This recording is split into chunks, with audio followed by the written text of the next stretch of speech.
What's going on, y'all? Today we're talking about low tide fishing spots for flounder. But before we get into that, make sure y'all hit that subscribe button to see all of our future content. We put out content like this all the time.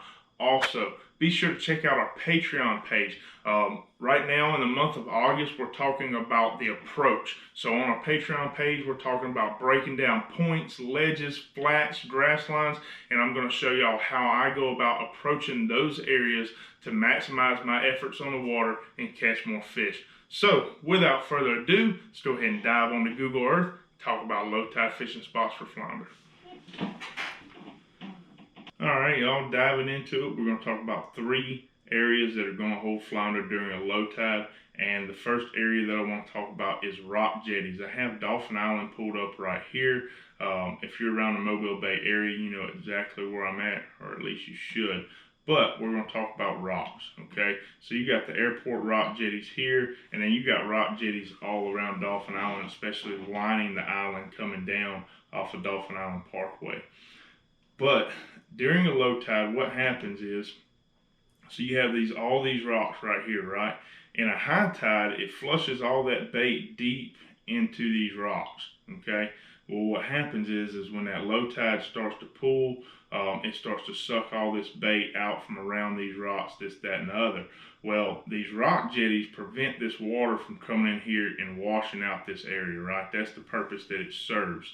So during a low tide, it gets real skinny. I mean, you see how shallow it is right there, but bait still congregates. When that tide stops flowing, bait congregates around those rocks.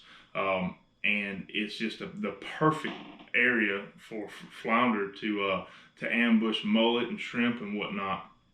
Because it is very shallow up in this area, and all that bait is coming in and out of those rocks. So flounder will definitely stage up on the edge of these rocks during a low tide, and that is probably one of my more favorite spots to target flounder, more so on a low tide than anything else.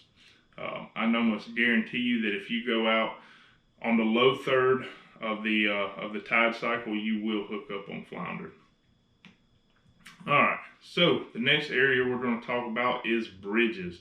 Alright, so let's talk about what happens in a low tide cycle.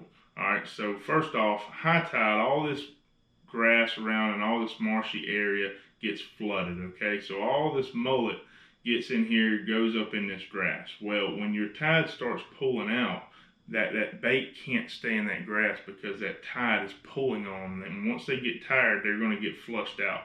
When they get flushed out around in here, they're looking for an area to get out of the current. And the low tide is your strongest tide. I mean, it's going to pull water harder than anything else. So what happens is as this bait comes around in here, you got these big bridge pilings. Well, this bait gets behind the bridge piling because that's a current break. They can get out of the current, they can swim, and it ends that fight with them fighting against the current. So with that being said, flounder are going to stage up on the down current side as this bait gets sucked through here and turns off into that current break to get out of the tide. That's where the flounder are going to eat. You can catch flounder on bridges during almost any tide cycle, but I feel like in a low tide cycle, these flounder really get in behind those bridges more than any other time. I feel like if you're in a high tide, they're sucked up to the grass in other areas, but low tide, those flounder are going to move around, get in behind that current break, and wait for that bait to come to them. So the second area is going to be bridges. Now, we're going to talk about the third area, which is also a super productive area. We're going to talk about docks. So, obviously, we got docks that just line these neighborhoods, right? If you want to fish docks, find neighborhoods on the water because you will have plenty of them.